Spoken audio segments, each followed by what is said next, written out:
പാലക്കാട് മണ്ഡലത്തിൽ വോട്ടിന് പണം നൽകിയ സംഭവത്തിൽ അന്വേഷണത്തിന് കൂടുതൽ സമയം വേണമെന്ന് ആർ ഡി ഒയുടെ ആവശ്യം കളക്ടർ അംഗീകരിച്ചു. റിട്ടേണിംഗ് ഓഫീസറായ ആർ ഡി ഒയുടെ റിപ്പോർട്ടിന്റെ അടിസ്ഥാനത്തിലാണ് കളക്ടർ ചീഫ് ഇലക്ടറൽ ഓഫീസർക്ക് റിപ്പോർട്ട് സമർപ്പിക്കുക. ഷാരിഖ് നവാസ് ചേരുന്നു. ഷാരിഖ്, ഏതെങ്കിലും തരത്തിൽ സംശയം തോന്നണ്ടാത്ത വണ്ണം അത്രയും ഫുൾ പ്രൂഫ് എവിഡൻസ് ആയിരുന്നു അന്ന് ആ തെരഞ്ഞെടുപ്പിന്റെ തലേന്നാൾ പുറത്തു വന്നത്. പ്രതികരണങ്ങളിൽ നടക്കം അത് വ്യക്തവുമായിരുന്നു.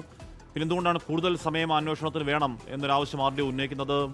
ആഴത്തിൽ ഗൗരവത്തിൽ പരിശോധന എന്ന നിലയ്ക്ക് കാണണോ അതോ അന്വേഷണത്തിൽ ഉഴപ്പുന്നു എന്ന് കാണണോ? ഷാരിഖ്.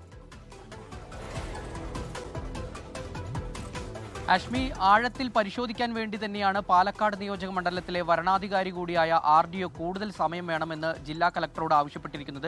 ഈ ആവശ്യം കലക്ടർ അംഗീകരിക്കുകയും ചെയ്തിട്ടുണ്ട്. കാരണം ഇനിയും ഈ സംഭവവുമായി ബന്ധപ്പെട്ട് വോട്ട് എന്ന സംഭവവുമായി ബന്ധപ്പെട്ട് കൂടുതൽ ആളുകളുടെ മൊഴി രേഖപ്പെടുത്തേണ്ടതുണ്ട്. കാരണം കഴിഞ്ഞ ദിവസം ഇതുമായി ബന്ധപ്പെട്ട് വിവാദത്തിൽ ഉണ്ടായിരുന്ന Shobha Surendran, N D A സ്ഥാനാർത്ഥി ശോഭാ സുരേന്ദ്രൻ്റെ മൊഴിയാണ് വിശദമായി ഈ ആർ ഡി ഒ രേഖപ്പെടുത്തിയിരുന്നത്. അതുപോലെ തന്നെ ഈ പരാതി നൽകിയ UDF chief election agent C Balan ഉൾപ്പെടെയുള്ള നേതാക്കളുടെയും മൊഴി രേഖപ്പെടുത്തി കഴിഞ്ഞു.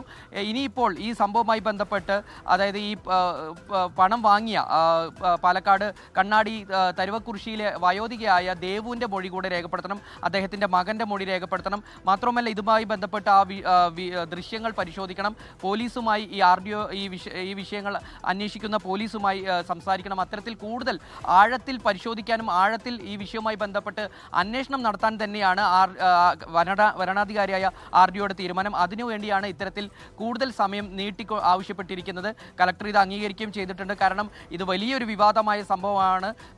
വോട്ടെടുപ്പിൻ്റെ തലേനാളാണ് NDA സ്ഥാനാർത്ഥി ശോഭാ സുരേന്ദ്രൻ്റെ ഒപ്പം ഉണ്ടായിരുന്ന ഒരു വനിത വയോധികയ്ക്ക് വോട്ടിന് പണം നൽകിയ ഒരു സംഭവം ഉണ്ടായത്. വലിയ രീതിയിൽ വിവാദം ആളിക്കത്തുകയുണ്ടായി. അത്തരത്തിൽ LDF UDF ഉൾപ്പെടെയുള്ള മുന്നണികൾ ഇതുമായി ബന്ധപ്പെട്ട് പരാതി നൽകി. അപ്പോൾ ഇത്തരത്തിൽ വിവാദമായ ഒരു സംഭവം അന്വേഷിക്കുമ്പോൾ ഗൗരവമായി തന്നെ അന്വേഷിക്കണം എന്നുള്ള ഒരു നിലപാട് ആർ ഡി ഒയ്ക്കുണ്ട്. അതുകൊണ്ടുകൂടിയാണ് ഈ വിഷയത്തിൽ കൂടുതൽ സമയം ആവശ്യപ്പെട്ടിട്ടുള്ളത്. ഇന്നലെയാണ് റിപ്പോർട്ട് സമർപ്പിക്കേണ്ട അവസാന തീയതി, ഇന്നലെയായിരുന്നു. അപ്പോൾ ഇനി കൂടുതൽ സമയം, കാരണം ഇന്ന് അവധി കൂടിയാണ്. അപ്പോൾ അടുത്ത ദിവസങ്ങളിൽ, അതായത് കൂടുതൽ മൊഴി രേഖപ്പെടുത്തി ഈ വിഷയവുമായി ബന്ധപ്പെട്ടുള്ള കൂടുതൽ അന്വേഷണവും നടത്തിയ ശേഷം വിശദമായ ഒരു റിപ്പോർട്ട് തന്നെയാണ് ജില്ലാ കളക്ടർക്ക് സമർപ്പിക്കുക. കലക്ടർ ഈ റിപ്പോർട്ട് മുഖ്യ തെരഞ്ഞെടുപ്പ് ഓഫീസർക്കും സമർപ്പിക്കും.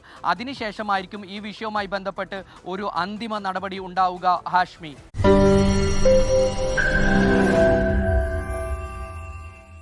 ലോകത്തെവിടെയായാലും ഏത് സമയത്തും 24 വാർത്തകളും ഓഗ്മെന്റഡ് റിയാലിറ്റി പാക്കേജുകളും എക്സ്പ്ലെയിനറുകളും വിശദമായി കാണാൻ ഞങ്ങളുടെ YouTube ചാനൽ നിങ്ങൾക്ക് സബ്സ്ക്രൈബ് ചെയ്യാം.